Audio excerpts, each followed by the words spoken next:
नमस्कार मित्रांनो, पुन्हा एकदा स्वागत आहे तुमच्या सर्वांचं नवीन एका व्हिडिओमध्ये. कालचं US 100चं अनालिसिस करूया, प्लस आजचा जो गोल्डचा ट्रेड होता त्याचं पण आपण अनालिसिस करणार आहे. बघा, सिंपल गोष्ट होती. पहिली गोष्ट, ट्रेड कुठं दिला होता बघा, आपला हा जो गोल्डचा ग्रुप आहे त्याच्यामध्ये बघा 11:45 ला एक्झॅक्टली बाय नावची एंट्री आपण इथं दिलेली होती. आणि मार्केटमध्ये तुम्ही टार्गेट बघा, तुम्हाला A to Z इथं मी जे सांगतो ना ते तुम्ही फॉलो करायचं. बघा, स्ट्रिक्ट एसएल जेवढा सांगितला 14 वेबचा फक्त एसएल आपला 1:1 पोहोचल्यानंतर सांगतोय.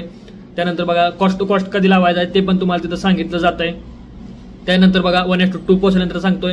बुक हाफ क्वांटिटी ते पण सांगितलं आहे. सगळे A to Z तिथं डिटेल्स द्यायला चालू केलेलं आहे. हे बघा, आणि मार्केटचं मोमेंटम एक्झॅक्टली. आता जर तुम्हाला गोल्ड दाखवलं तर एकदम रॉकेट झालेला आहे. आणि फुल इथं बघा टिपी हिट सी यू टुमारो. एक ट्रेड 1:3 चा सफिशियंट आहे मार्केटमध्ये. तुम्ही म्हणता डेली 2 ट्रेड पाहिजे, सिग्नल पाहिजे, 3 पाहिजे. मी म्हणतो काय गरज आहे? एका दिवशी 3 ट्रेडचा प्रॉफिट जर एका ट्रेडमध्ये होत असेल तर 3 सिग्नलची काही गरज नाहीये. ओके, आता येऊया अनालायसिस वरती. बघा, थोडासा चार्टला झूम आउट करा. मार्केटमध्ये तुम्ही पाहिलं तर ट्रेंड बघा, पहिल्यांदा कोणता आहे? डाऊन आहे. डाऊन ट्रेंड मध्ये बघा ऍक्टिव्हेट जास्तीत जास्त सेलर इझिली ऍक्टिव्हेट होतात. त्यांचे स्टॉप लॉस पण अपसाइडला अवेलेबल होतात. पहिलं सिंपल अनालायसिस आहे. त्यानंतर इथं बघा हा फॉल, सेलर ऑलरेडी ऍक्टिव्हेट झालेले आहेत मार्केटमध्ये. आता आपण वाट बघितली मार्केटमध्ये स्ट्रक्चर चेंज होण्याची. बघा, इथं अशा प्रकारे मार्केटनं हायर हाय करायला चालू केलेले. बघा, फिबोनाची कशी ड्रॉ केली, लो पासून इथला जो स्विंग आहे इथपर्यंत मार्क केली होती. त्याच्यानंतर काय केलं आपण, 50-60चा जो आपला झोन आहे तो पहिल्यांदा ड्रॉ करून घेतला.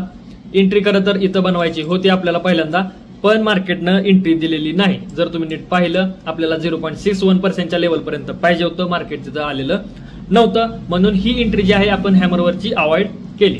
त्याच्यानंतर मार्केटनं काय केलं, इथूनच रिव्हर्सल घेतलं. बघा, ही जी कॅन्डल आहे 11:25 ची अतिशय स्ट्रॉंग कॅन्डल आहे. मार्केटमध्ये दिसतं की मोमेंटम अपसाइडला येणार आहे. मग असं नाही की फोमो मध्ये आपल्याला एंट्री करायची आहे कधी पण. काय केलं, रिट्रेसमेंटची वेट केला.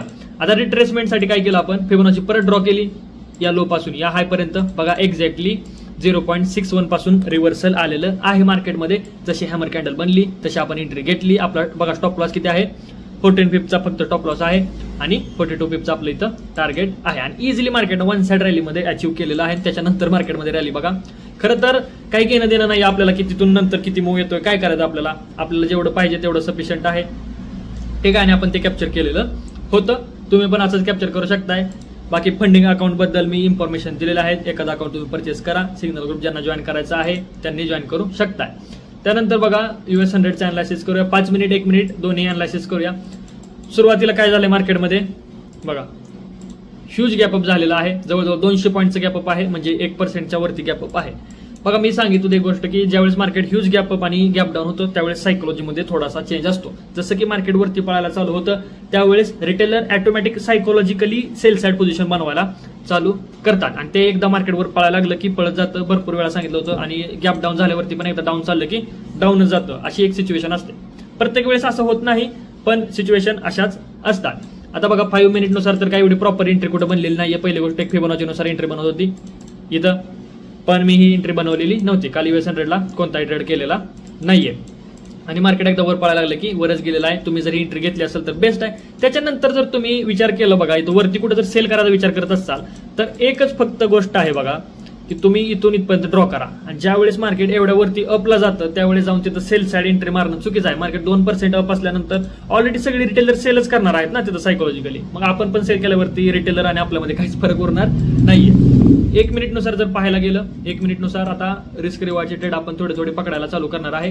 कारण 1 मिनिटमध्ये रिस्क रिवॉर्ड आपल्याला चांगला सापडतो. हे बघा, पहिली गोष्ट इथं एक एम पॅटर्न बनला फिबोनाचीनुसार. ही एक एंट्री बनत होती. ओके, अनालायसिस चालू आहे या गोष्टींवरती. जसं जसं कम्प्लीट होईल मी हळूहळू तुम्हाला पण सांगायला चालू करेन. त्याच्यानंतर बघा मार्केट असं डाऊन आलं, असं आलं. हेड शोल्डर पॅटर्न दिसतोय आपल्याला इथं. बघा, हा जो सपोर्ट आहे त्याचा पण ब्रेकडाऊन मार्केटनं जवळजवळ केलेला आहे. आणि फिबोनाची जर ड्रॉ केली आपण इथल्या स्विंग पासून तर इथं सुद्धा मार्केट आलेलं आहे. बघा, 5-6च्या झोन मध्ये आलेलं आहे. चांगली एक रिजेक्शन कॅन्डल दिलेली आहे आणि मार्केटनं पूर्णपणे अपसाइड मोमेंटम केलेली आहे. म्हणजे अशा प्रकारे आपल्याला अनालायसिस करायचं आहे. 5 मिनिटांनुसार फक्त एकच तेवढी एंट्री बनत होती. डाव जोन्स जर तुम्हाला बघायचं असेल, तुम्ही कोणी डाव जोन्सला फॉलो करत असाल, मी माझ्या हिशोबाने तर तुम्ही US 100ला फॉलो करा. बेस्ट राहील बरं का. ज्या गोष्टी चांगल्या आहेत तुमच्यासाठी इझी आहेत त्या गोष्टी तुम्हाला सांगतोय, नाहीतर सांगायचं म्हणल्यावर खूप अवघड गोष्टी पण इझिली मी सांगू शकत होतो. बघा 39,500चा सायकोलॉजिकल नंबर पासून सपोर्ट घेतला. मार्केटमध्ये कोण ऍक्टिव्हेट होणार आहे, बाहेर ऍक्टिव्हेट होणार आहे. इथं बघा एक रेजिस्टन्स होता, ह्याच्यामुळे एंट्री आपल्याला अवॉइड करावी लागली आहे. रेजिस्टन्सला सेल तर करणार नाही आपण, त्यामुळे ही एंट्री सोडून दिली तर चांगली आहे. आणि जर घेतली असेल चला भारी आहे, प्रॉफिट झालेला आहे, वाईट काय त्याच्यामध्ये.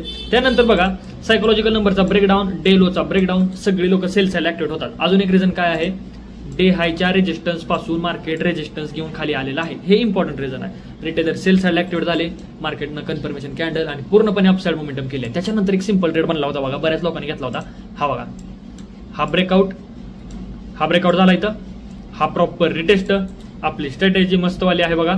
आणि इथं प्रॉपर रिटेस्टच्या स्ट्रॅटेजीला छोटी कॅन्डल बनते बघा, नेहमी छोटी कॅन्डल बनते, एकदम भारी बघा. 26 पॉईंटचा फक्त स्टॉप लॉस येतो आणि टार्गेट बघा 1/2-3चा इथं पण तुम्हाला रिस्क रिवॉर्ड भेटतो. मी मग तुम्हाला हे ट्रेड कोणते समजले नाही ना, या ट्रेडसाठी वेट करत जावा, एकदम सिंपल ट्रेड सापडतो, इझिली घेऊ शकता तुम्ही. टार्गेट बघा अचीव्ह झालेलं आहे. अशा प्रकारे अनालिसिस करायचं बघा, इझी आहे अनालिसिस, ते तुम्ही करण्याचा प्रयत्न करा. हा दिवस पण काय अवघड नव्हता. सायकोलॉजिकल नंबरचा ब्रेकडाऊन, खाली सपोर्ट आहे, मी म्हणतो अवॉइड करा, काय प्रॉब्लेम आहे. हे बघा ट्रेड अवॉइड करणं काय वाईट गोष्ट नाहीये. तुम्ही फोमो मध्ये एंट्री मारत जाऊ नका, कारण हे ट्रेड परत लॉस मध्ये येतात आणि मग त्यावेळेस कुणाला सांगता येत ना बाबा की लॉस झाला म्हणून. त्याच्यामुळे जेवढे रूल प्रॉपर फॉलो करतात तेवढं बेस्ट राहील. ओके, ज्यांना हा ग्रुप जॉईन करायचा असेल लिंक देतो खाली, तिथून तुम्ही जॉईन करू शकता. काय प्रॉब्लेम असेल बिनधास्त व्हॉट्सअपला मेसेज करा. आणि बघा हे सिग्नल वगैरे जे ग्रुप आहेत ना आपले, ह्या कंटिन्यू राहणार आहे. असं नाही की फंडिंग अकाउंट पास झालं की तुमचं ते सिग्नल बंद होतील, असं काही नाहीये. तिथून कंटिन्यू सिग्नल तुमच्यासाठी इथं राहतील बघा. चांगली गोष्ट आहे, जॉईन करा असेल तर करू शकता. रिस्क रिवॉर्ड वगैरे आहे बघा. मेन खरं तर मार्केटमध्ये खेळतोच आहे रिस्क रिवॉर्डचा. रिस्क रिवॉर्ड एकदा चांगला असला की भले तुमचा रेशो 50-50 जरी असला तरी पण प्रॉफिट ऑटोमॅटिक राहतो. त्यामुळे तुम्ही जॉईन करू शकताय. लाईफ टाईम हा ग्रुप आपला राहणार आहे. भेटूया आपण नेक्स्ट व्हिडिओमध्ये.